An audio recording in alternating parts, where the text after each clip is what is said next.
Hi. Thanks for joining this Facebook Live. I'm in Ottawa, Canada, and this is a time when the U.S., with the Trump travel ban, has barred Somali refugees from coming to the U.S. Meanwhile, right here in Canada, a one-time Somalian refugee is Minister of Immigration, and so meet Ahmed Hussen. Nice to meet you. Well, thanks so much for joining us, and if you have questions for Minister Hussen, then please comment them and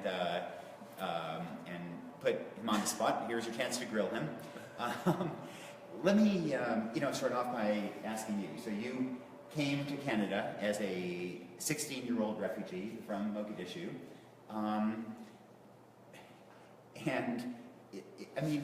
Canada. Somehow, the United States perceives Muslim refugees as potential terrorists, and Canada welcomes Syrians and others and sees them as potential doctors and lawyers. And Canada is kind of the last man standing. Every other country is putting up gates and walls and barbed wire to keep refugees out. Canada is clamoring to get more. So what's in the water? I think it's not just an accident or a coincidence. I think it's really about leadership, and the leadership that our Prime Minister Justin Trudeau showed on the Syrian refugee initiative is indicative of how Canadians really welcome these new refugees. But it was precisely because of the leadership of Justin Trudeau, Prime Minister Justin Trudeau, in really stepping up and making this a truly national effort. But leadership made a difference, because without that leadership, you wouldn't have that bold initiative to move forward and have this clear target to welcome thousands and thousands of Syrian refugees. And I think a lot of Canada has done a very fine job of picking out the best and the brightest from around the world, yes, and bringing them here. And it's been one of the secrets to Canada's success. It's been one of the secrets to U.S. success over the years too. But I think a lot of us Americans worry that the Trump travel ban will undermine American soft power, undermine the appeal of the U.S., particularly in the global Muslim community.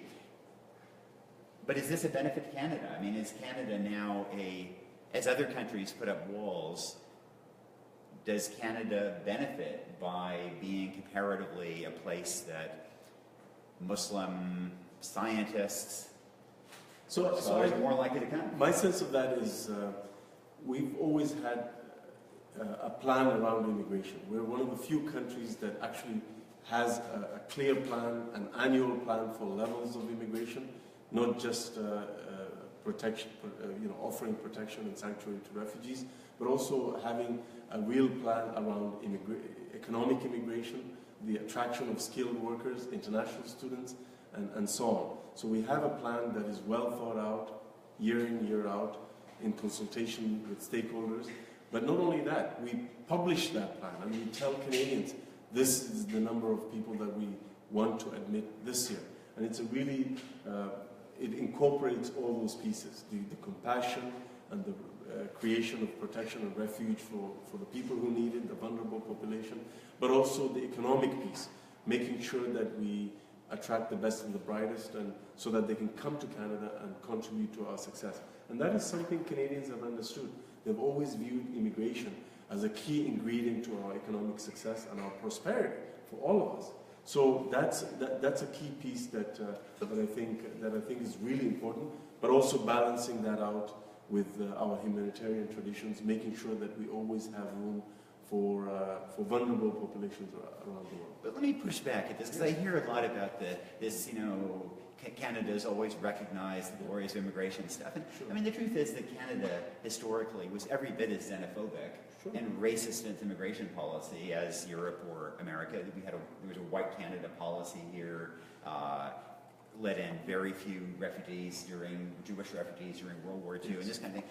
But then something has changed, and so, I guess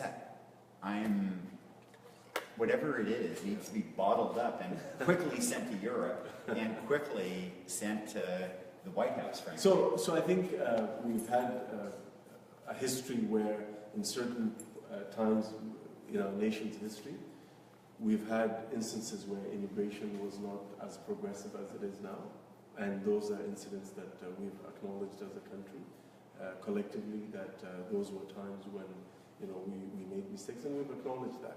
However, as you said, since the 60s, the 70s, and 80s, you see wave and wave of refugees where Canadians have opened their doors. The Vietnamese boat people, folks who are fleeing Stalinism, others who are fleeing the Hungarian Revolution in '56, the Ismaili community that fled the brutal regime of Idi Amin.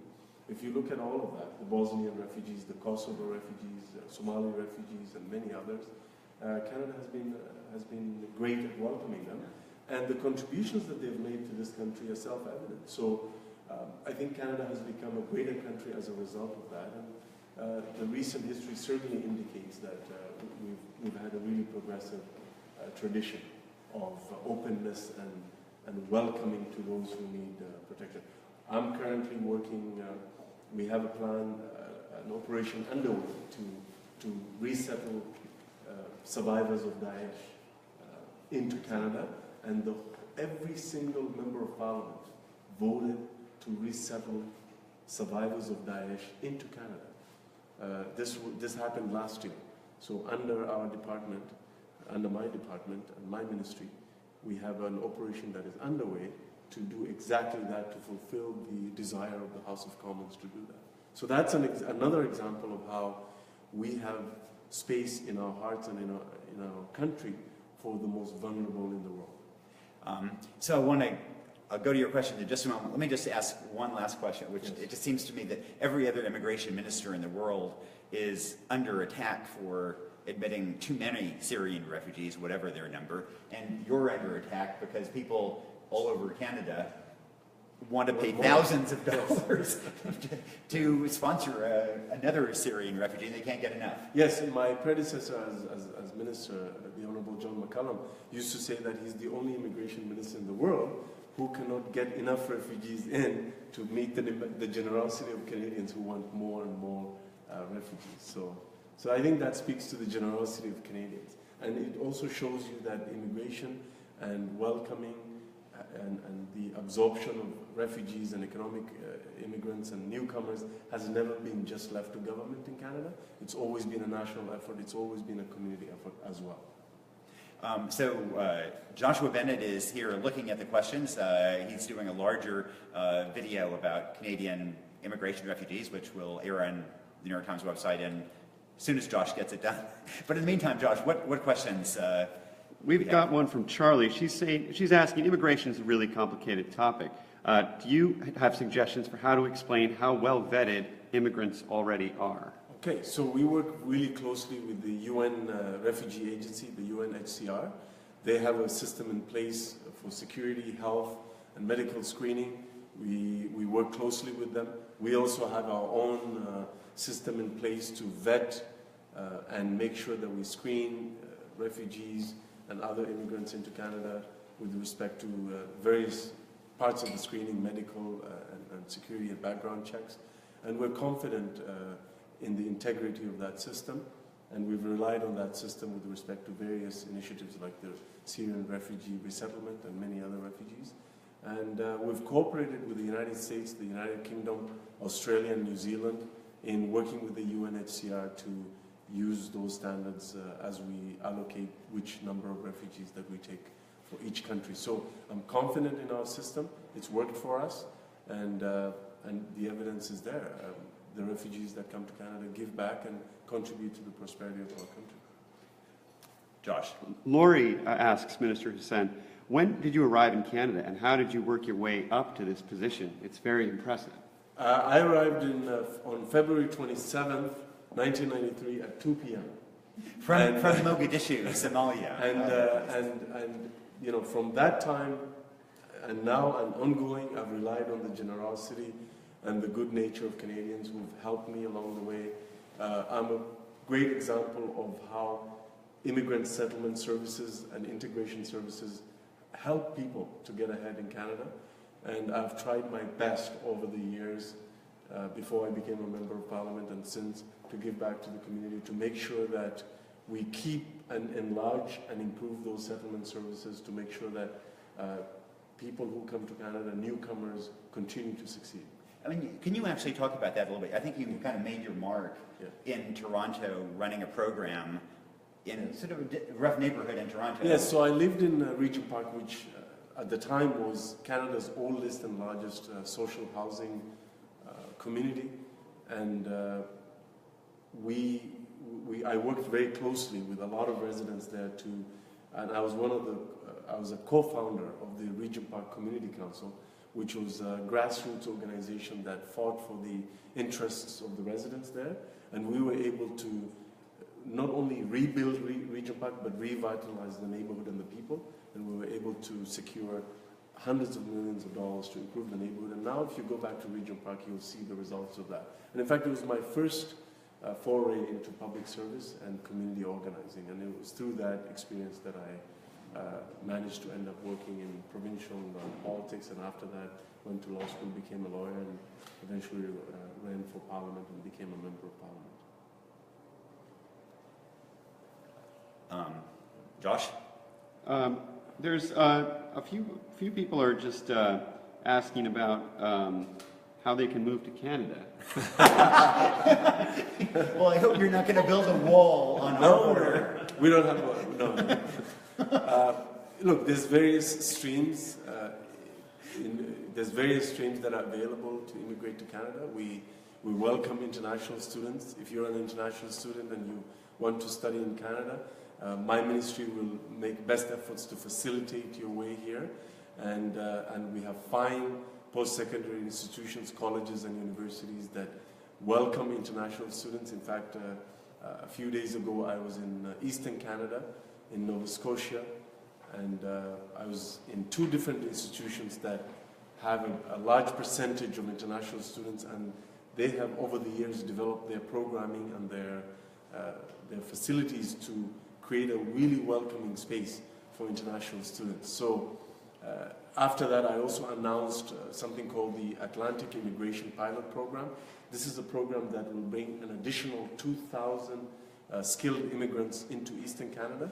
And the beauty of this program is, for the first time in Canada, we are making the employer of these newly skilled immigrants work with the settlement agency and the province to better integrate the skilled immigrant and their family, because we feel that it's not enough to attract skilled immigrants, but it's also important to retain them and enable themselves and their families to feel welcome in their new communities. In the last couple of weeks, you haven't had an application for asylum from the Statue of Liberty, have you? No. Okay. There's another question now from Adan. It was a follow-up to that. What programs exist to help refugees better assimilate into Canada? We have language programs in place. We have a those are free, correct? Yes, they're all free. We have help with settlement, housing, and job placement programs. So various, and these programs are delivered through community organizations on the ground that directly work with newcomers, and the Government of Canada funds those programming through the community agencies, but we also have language training that is funded by the Government of Canada. Well, there are more questions, but I'm afraid we're pretty much out of time, but stay tuned. My Sunday column will be about this issue of what the U.S. and the world can learn from Canada on immigration and refugees, and we will have this video at some point later, as soon as Josh here gets his act together and gets it done. So thanks very much for joining the conversation, and Minister Sen, thanks very much. Thank you.